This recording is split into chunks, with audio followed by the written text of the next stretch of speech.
in the morning, crack of dawn, now I'm yawning. Wipe the cold out my eye. See who's dispaging me and why.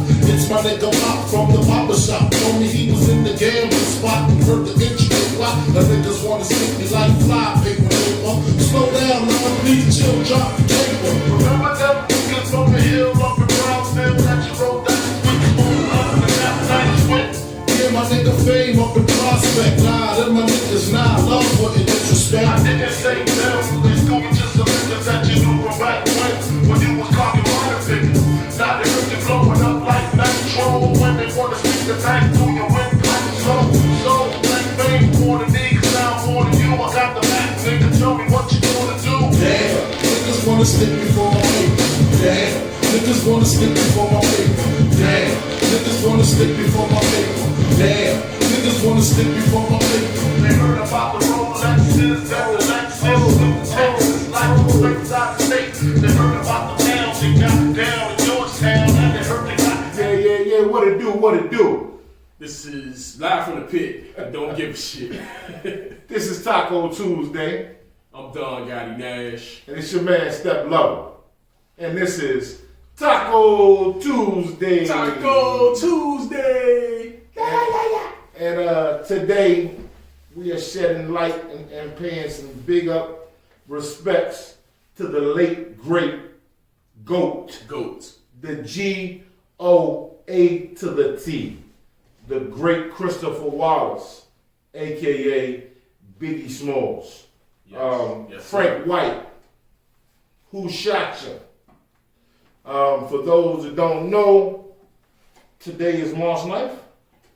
Well, it was yesterday. Yesterday would have been March 9th, the day that the great B.I.G was killed in California, right? I think it was California. Yeah, Biggie was killed in California. It was definitely California. Pac was in it. Yeah, Pac was in Las Vegas. Pac was in Vegas. Shout out to Pac as well, but we can't shout out Pac on Biggie's Day because Pac right there, Pac ain't the greatest. Yeah, and of course, this is our strict opinions, but to me and my brother, Don Gotti Nash, we've always been very much influenced by the GOAT, Biggie Smalls. Like I say, man, Frank White, the deputy. You know what I'm saying? So many names that he went by, but on March 9th, which was yesterday, would have been how many years now? Damn, we looked that up. 17, 97, 18 years maybe, man. 23 years. 23 years of the great B.I.G.'s basically assassination, because that's what it was. It was a hit. It was not just a random murder. It was a hit which happened in California. He shouldn't have been over there, if you ask me. Yeah. That's a whole nother thing. But he was trying to change the narrative. Yeah. Show Cali love and. For those that don't know, Biggie was over there promoting his album, which was Life After Death. Yeah, which actually wasn't released until actually after he died, but it was in promotion of that album.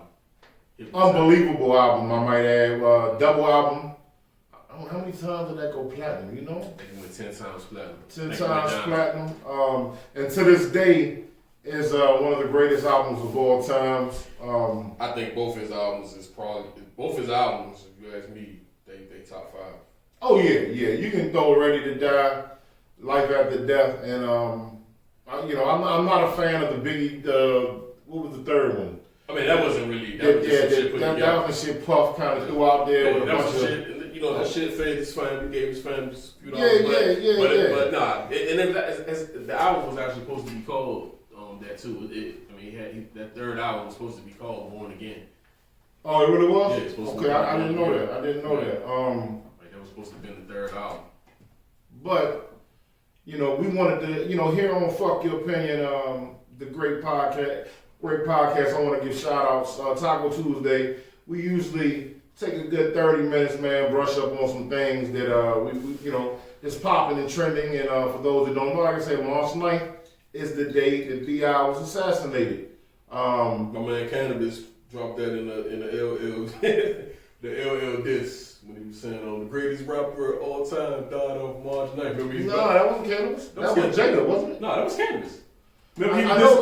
No, that was on Second Round Knockout. Okay. That's the rockiest shit I heard in my life because the greatest rapper of all time died on March 9th. Well, I know Jada. No, it wasn't. Jada did say it too though in one of Yeah, but they always Jada and because that was his man. You know what I'm saying? He always threw that out there, and I have always agreed. We would go back and forth growing up. We had some great things to argue about, especially when you got to argue about who was the greatest rapper of all times, and your top finalists was Biggie, Pac, Pun, Big L. I never had Pac in my 5, man. You did not. I never had. I like Pac. And I'm a Pac fan. I just don't think lyrically top 5. No. Lyrically, he was not.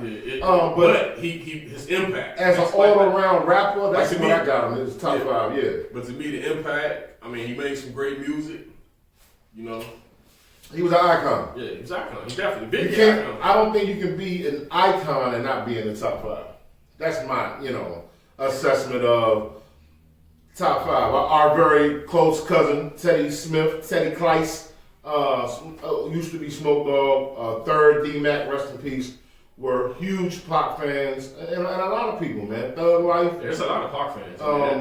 That argument is almost it's always going to be relevant, something you can go back and forth on. I just know that, me personally, Don Gotti, of course, Biggie was that dude, you know what I mean? His storytelling was like none other besides maybe Rakim. The storytelling, the lyric, the wordplay.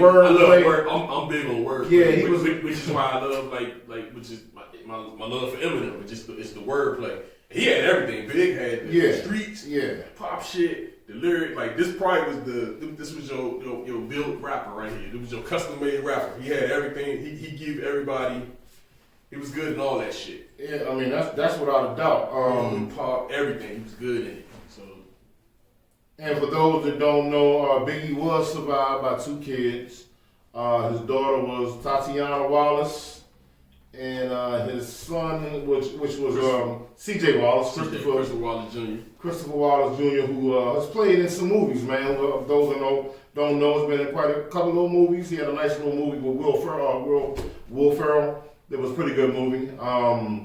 And then, of course, Faith Evans was his late wife, who was now married to old crazy ass Stevie J. Yeah. I like them together now. It's pretty dope. But part of Bad Boy Records, man. And what's crazy, because I was watching something the other day, not the kind of, we always get off topic a little bit. But it was one of the last interview that they did with Craig Mack. And I want to just throw a little bit of homage and respect on Biggie's day. And shout out Craig Mack, man, because without Craig Mack, there would be no Bad Boy like that, man. At the time, Craig Mack was the front runner. And I watched the interview with Craig Mack, dog, and he was going through some things before he passed away. He was sick. And at the time, I don't know if y'all remember in the movie with Big, was it Notorious, the movie? Yeah. And the movie Notorious, they had the one scene you had Puff Daddy with the Big Mac. The Big Mac. Yeah, that was the Big. I think that's when he handed him his first $1 million check. Excuse me, we always in the studio. We got some shit going on. I'm in the studio. I'll call you back. Biggie, man, Biggie. But let me put my shit on vibrate. Biggie, my bad, Biggie. Fuck your opinion. In the movie, I think that's the first time Puff handed him that $1 million check, but it was in a Big Mac container. One side was for Biggie, other side was for Craig Mack. Yeah. And for whatever happened with Puff, Craig Mack, Biggie, a lot of people felt like Craig Mack would have went down as one of the greatest rappers of all time. He could have, but he didn't want to take direction. Yeah, he didn't want to change up his game. Yeah, he had a problem with taking direction. Yeah, he didn't like the way the game was shaping artists at the time. But Biggie, of course, left the streets. For those that don't know, he used to play, the drug game real heavy, getting his grind on. And just an unbelievable rapper. the dude was amazing, man. I'm gonna be honest, man. To this day, I listen to the dude. Sometimes, I'll have to turn this shit off because I will get caught up in a moment where I just rock Biggie and just rock it, keep rocking it. And it's just one of them things, man, where his shit will never die. It will forever continuously live on. When was he born, Don? I think it was 71. I just had him. Yeah, you're a Gemini. May 21st, 1972. 72. In Brooklyn Center for Rehabilitation and Healthcare. Why didn't they put all that up there? All right. In New York, New York. So, of course, the Brooklyn rapper, was just that dude, man, And when we talk about Biggie, we pull up, a lot of people automatically think about Puff Daddy, think about Faith Evans, Tupac, Lil C's, Junior Mafia. He started the group, the Junior Mafia, for those that don't know, that consists of Little Kim, C, Snakes, a couple other dudes. I don't really remember. B-Rock. Yeah, it was a really great group, man, at the time that was heavily influenced by Biggie Smalls. It was his handpicked. Yeah, it was his youngin. Junior Mafia. Yeah, it was his youngin. I know. So he was on his mobile shit too. So he had his own, even though he was doing, he was coming on the Puff. He had his own little crew that he was putting together. Kim was one of the biggest. Oh man, could you imagine? Yeah, not taking away from Lil Kim as a artist and throughout history, but could you imagine what she would have been had Biggie been alive, man, and just kind of help shape her and mold her in the situation and just better in better directions, man, because Lil Kim was a beast. Yeah, you know what I'm saying? He definitely helped mold her to yeah, we definitely will have a Lil Kim day. Lil Kim, you gonna be with us, goddammit, because we love you as well. No matter what you got going on, baby girl, keep doing your thing. Stop doing whatever you're doing with your body, your face. But we had to give some shout outs and some homage to the late great Christopher Wallace, aka Biggie Smalls. Don, if we were to do a top 3. Hold on, let me give you a couple of Biggie facts though. Yo, go ahead, break it down. Give it to me. So Biggie Smalls, which his name, which is his alias, because he ended up having to change it to the Notorious B.I.G. Now, do it say why he had to change it? Because the Let's Do It Again movie, the Bill Cosby jump, one of the characters' name was Biggie Smalls, so he had to change it. So that's why Biggie never actually got the official name, even though people still call him Biggie. The movie was Let's Do It Again. I didn't know that. One of the leaders of the game was called Biggie Small, so Biggie was forced to change the name to Notorious B.I.G. I never knew that shit. Yeah. Wow, okay, one good fact. Yeah, they also said Biggie wasn't supposed to be in LA that night. He was supposed to be on a plane to London, but he went to a party instead. He went to that party instead. So. Well, it was his album release party. Yeah. Should have went to London, my nigga. Goddamn. Fucking 8 ass niggas out there, man. Let me see a couple of more things. Biggie went to school, of course, with Busta Rhymes and Jay-Z. They went to the same school, George Westinghouse Technology. Yeah, I know he's real good, close friends with Jay-Z. We didn't mention that, of course, but Jigga was his man, you know what I mean? Without a doubt. I remember, we continue with fun fact. Pun, when he dropped this album, he was heavily influenced by Biggie. Biggie gave him some jewels, dropped some knowledge to him. Just two of the greatest, man. To hear that shit was amazing. Yeah, and I heard they was probably gonna end up doing something. Oh man, they would have did. Because Fat Joe and them said, they was pretty cool. Like, they would have definitely teamed up and did some shit. Was actually trying to be shit, Biggie and Pop was getting ready to do some shit people didn't know about. That was said, especially if they could have the whole East Coast death row. Because I didn't know, one thing I didn't know when I was reading the Craig Mack situation. Craig Mack was getting ready to sign under Suge Knight for Death Row East. Yeah. So Suge Knight had signed or was getting ready to sign Craig Mack to be one of his first artists on Death Row East, and it never panned out. It never happened. In the little interview that we don't know if he's talking about who or whatever, but he had some issues that wasn't really good things popping. It wasn't really, Yeah, it was also said that his last recorded verse was the victory verse. He said he recorded that joint. Which, in my opinion, is a victory verse. Yeah, he said he recorded that joint on March 8th. Get the fuck out of it, really? I mean, according to... March 8th, so he had to probably record that either in LA or on a plane or some shit, maybe... we don't know, I'm just saying, but victory verse. And to me, that is the greatest verse. To me, I could put that verse in, rap history as one of the greatest verses I've ever heard of. That's one of my favorite verses. One of my favorites is one of my favorite. What's one of them? But I like that John on. What's the name of that John? What's the John? Who shot you? Yeah, I just think he was just beating that John up. Man, who shot you? He just was like, who shot you? Separate the wheat from the ox. Oh yeah, to me he was just like lyrically just boom. He was that joint in. I'll make your mouthpiece so beast like that. What he say? I make your mouthpiece so beast like Delarice. When I release, you lose teeth like little seeds. The dude was just fucking that's crazy, dog. It's just a lot of wordplay. He was just fucking crazy, dog. I miss the dude so much. One great thing is we always have his music to remember. Just how amazing this guy was, man. And the thing about it, man, is when you hear that second CD, you can really feel and tell the growth that he was taking. Yeah, it was different. You can hear the growth in his music.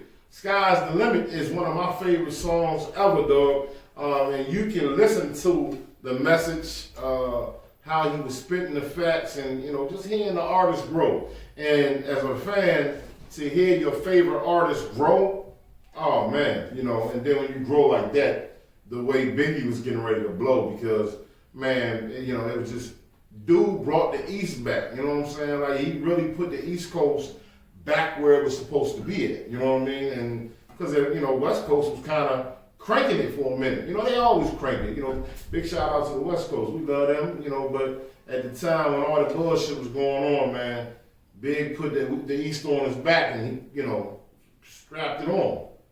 Another thing that I actually was thinking about, and I'm just running across this. It says on "Ready to Die" is recorded in two parts, which I kind of was wondering because the pitch of the voice, because it didn't seem like he had like a higher pitch, and then on the other jokes he was like his normal big. You know what I'm saying? You know what I'm saying? Like the joke where he was rapping like a little higher. Yeah. Yeah, that joke was recorded. Some of that was recorded in '93, and the rest was recorded in the second half was recorded in '94. Oh, really? That's where he was like more. That's where you can hear like his natural. I guess with as an artist, like the way he was sounding. Yeah, because the other ones he did have like a higher pitch.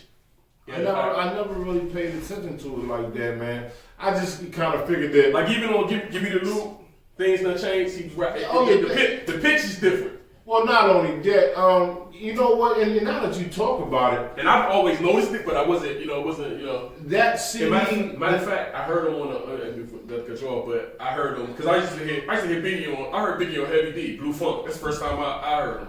I heard him on the Blue Funk jump, and he rapped like that with that higher tone. The hunger, yeah, like that. So and now that you talk about it, if you go back and listen to Ready or Die, he's completely right.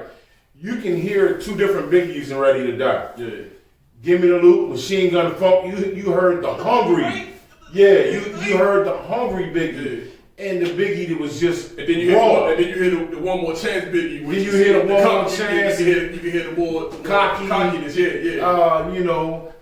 Trying to be sexy. It was a different swag. And for those that don't know, man, people have to understand something, that Biggie was one of them dudes that made the big dudes, made the ugly dudes, you know what I'm saying? Hey, he told them, man, get fly, get your paper, and you gonna get what you wanna get, you know what I'm saying? You get the honeys, you know what I mean? I'm not just saying I'm a big dude. I wasn't always a big dude. I was a little dude back when Biggie was cranking. Shit, we all little,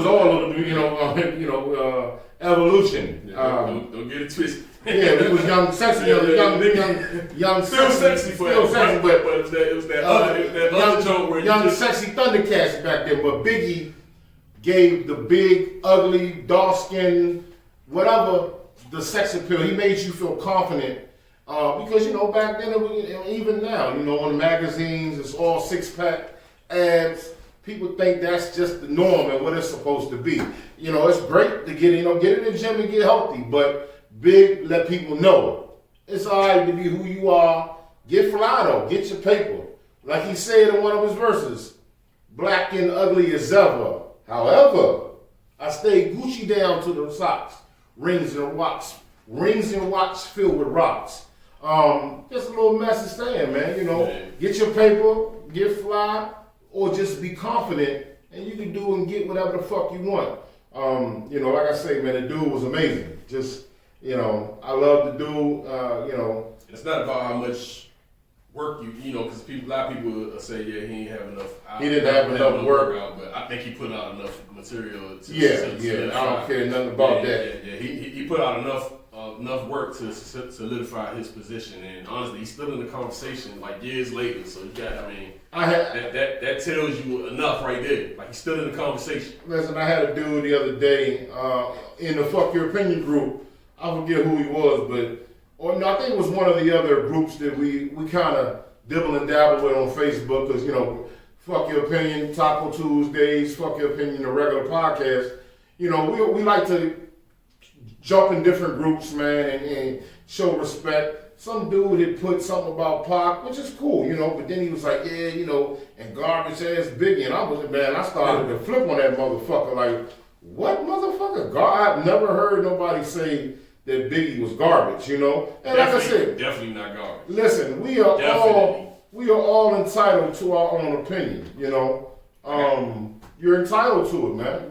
But if you're saying that Biggie's garbage, fuck your opinion. Yeah, definitely fuck your opinion. Fuck your opinion. You got the game twisted. Definitely. I ain't even got no words for you because this dude was nothing but, greatness, man. You know what I mean? He basically brought, and even to get back to that, he brought New York back. Yeah, well, the East Coast back. The East Coast. The whole East Coast. And I'm pretty sure they named a street after him. I'm looking right here in New York. I don't know if this is, I'm pretty sure they did.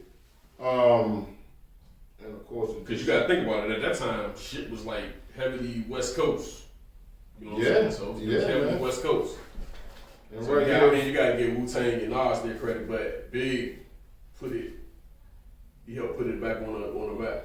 Right here we got a picture of Biggie Smalls, Red Band. Is that Red or K Solo? No, that's Red. That's Red. Yeah.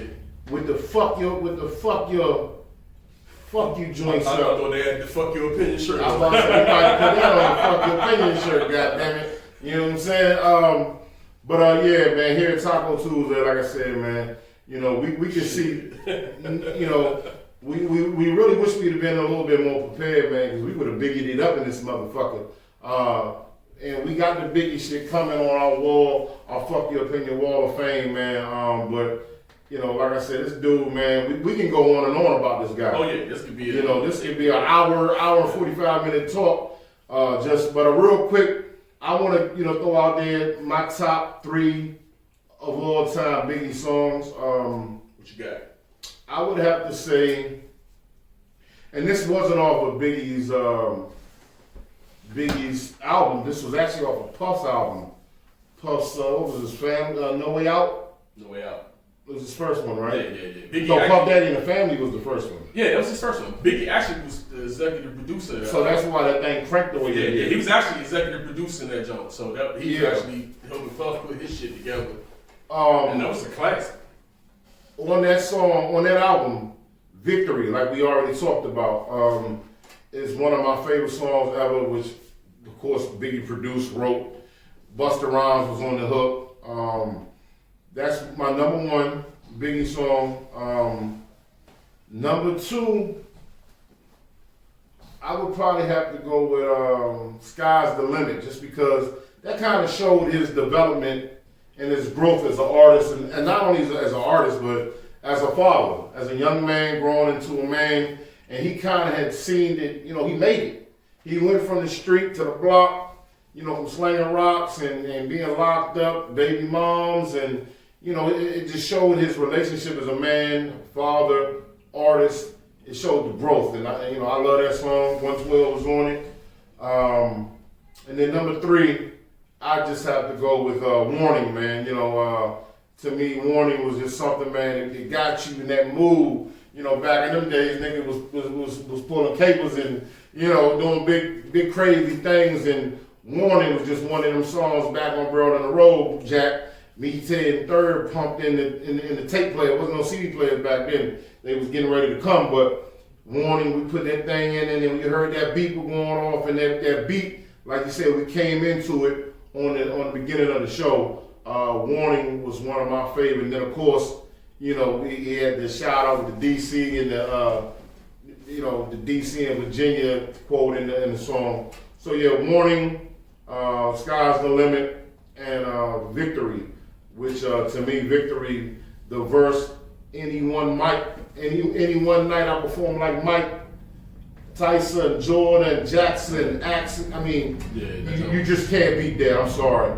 So them are my three. What you got? What's your three favorite Biggie songs? I mean, in no particular order. The Notorious B.I.G is one of my favorite Biggie songs. Oh yeah, I just to me, and, you know, because I got the joint after he had passed, and I think I put that tape on. I remember putting that tape on. It was like the second tape, and I put that joint on. And then when I heard that, when I heard him spit that verse, oh man! Real quick, I was like, wow! I just remember that. Cut you off. And I probably came to your house. Yeah, I probably came to the icebox. I know. At the time, we was in Spartanburg, South Carolina. Shout out to Spartanburg. Yeah. Draper Line. I was Draper Line. Goddamn I it. came to the icebox, and I had the joint. I had the cassette joint. Came straight to the joint, and I did too. Yeah, my mother had a convertible. She had that convertible joint.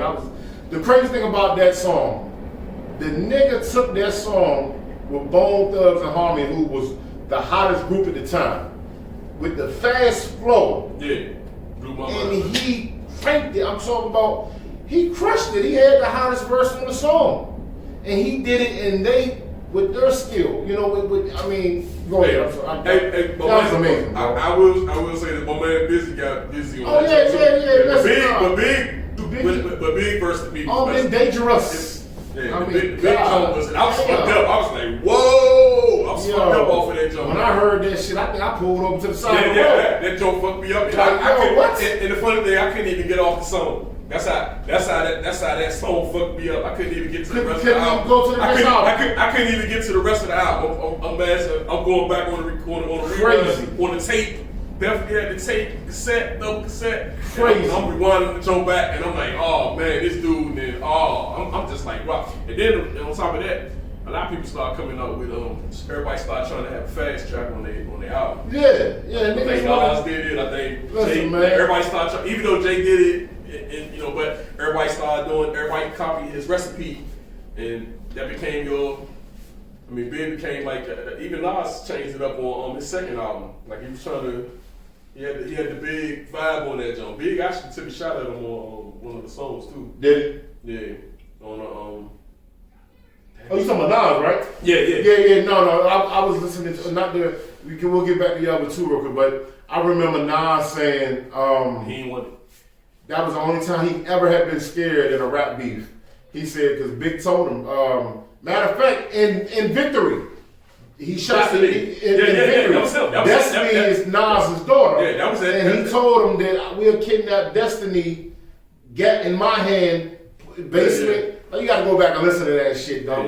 He basically threatened Nas's daughter in the song. And that's lyrics right there, man. Yeah. Like, cause he ain't actually, like, you gotta actually read between them. I like when motherfuckers rap where you gotta actually, hold on, let me run. You gotta analyze it. Yeah, I like that. That's what I like. Like, you gotta sit back and dissect it. To me, that's the type of rappers I like. I like rappers where you like, oh shit, what the fuck? But that's one of my bigs. The other one I like is I like Everyday Struggle. That's part of my favorite my goodness, love that joint. I don't want to live though. That's one once of my again.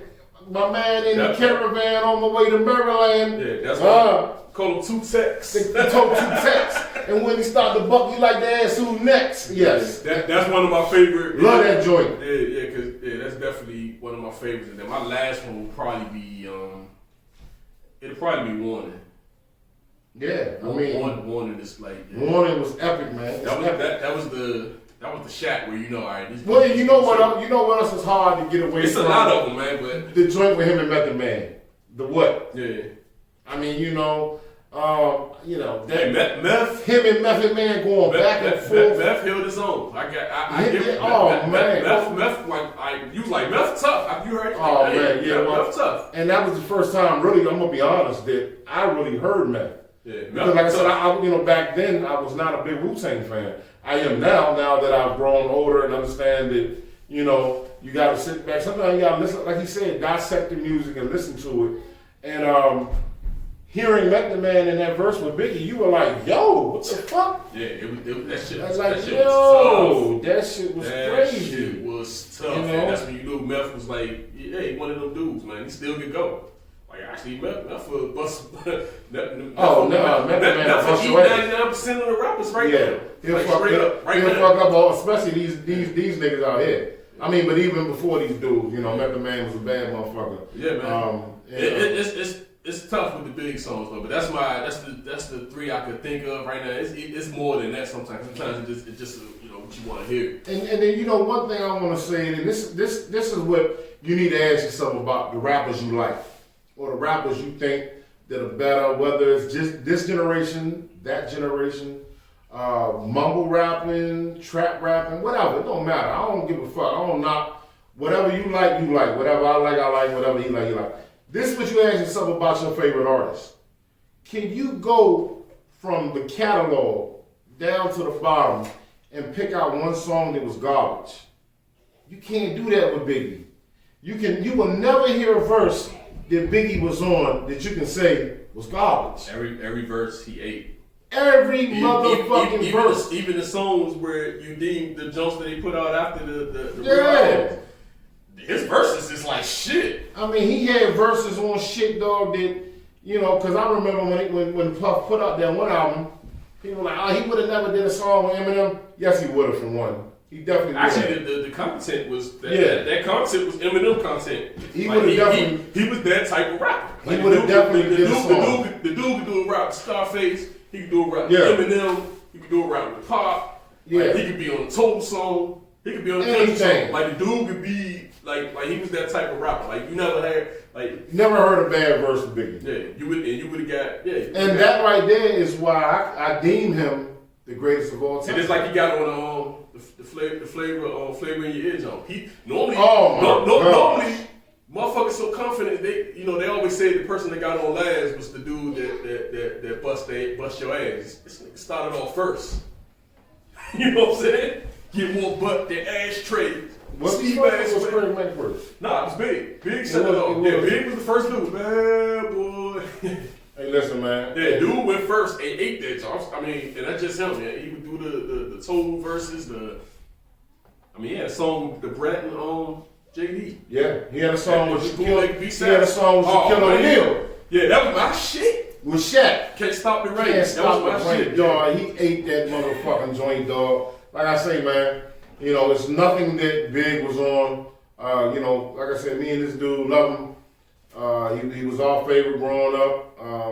You know, still to this day, man, it's sad that you got to talk about a great like this, man. It fuck your head up. Like when you talk about Kobe, you know, you talk about Kobe, you talk about Biggie. You know, these dudes was pioneers of what they did, man. They were great at what they did. And, you know, like I said, to talk about shit like this, man, is amazing. It's, you know, March 9th is the day that he died. We would definitely celebrate his birthday, which is coming up, right? What's that say? May 21st or 22nd. Yeah, so best believe on Fuck Your Opinion, we will be celebrating the man's birthday, and we're going to do it right in this motherfucker. Studio will be lit the fuck up. Once again, thank y'all for tuning in. You got anything else for us, Gotti? Hey, man, subscribe to the YouTube channel. Our man Dan, Toucan Dan, is on a little, he on a secret mission right now. He on a Fuck Your Opinion mission. But just put it like this, man. You might see us two, you might see Dan Step, you might see us all three. But we gonna be here. But it's gonna be, it ain't Fuck Your Opinion if it ain't one of us on there. So that's it. So hey, shit happens in life. And it is what it is. You're going to see, it's going to always be one of us on the show, so you're going to see the mixture sometimes. You might see me and Dan on Taco Tuesday. Or you might see, we got some other things coming. We love y'all. Peace out. Big prize. This is mad, I get more butt than ashtrays. The fair one, I get mine the fast way. Ski mask way, live the last one, far from handsome, but damn a nigga